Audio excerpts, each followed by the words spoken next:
Offseason, every eliminated team an offseason move that they should make a guide. So big predictions. This is from ESPN.com. Big prediction for the offseason for the Browns. Despite question about his return from the knee injury, Browns will sign Nick Chubb to an extension which will allow them to keep him past 2024, also lowering his cap number to help the Browns get under their number. The national narrative is that the Browns are in salary cap. They're not in those issues. They've done a pretty good job of handling that.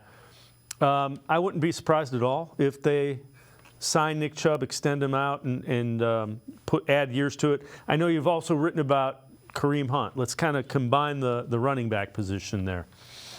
Yeah, the extension for Chubb is really the only thing that makes sense, assuming he can play again, right?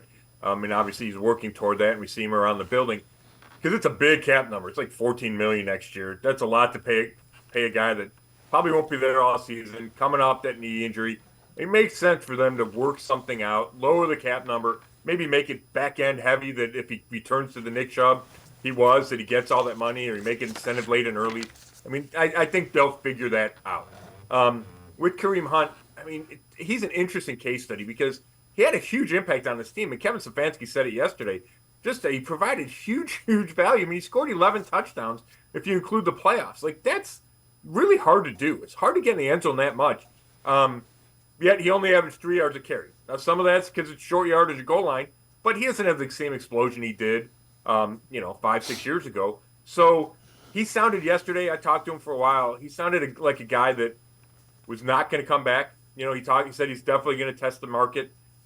Didn't rule out coming back, but it felt like this was an unexpected reunion that worked out great for both sides. So I don't expect them to be here, but so you have Chubb, you have Jerome Ford, you have Pierre Strong Jr. You probably have to add one more guy to the mix, a younger guy that can maybe challenge Jerome Ford for that starting job until Nick Chubb gets back to health.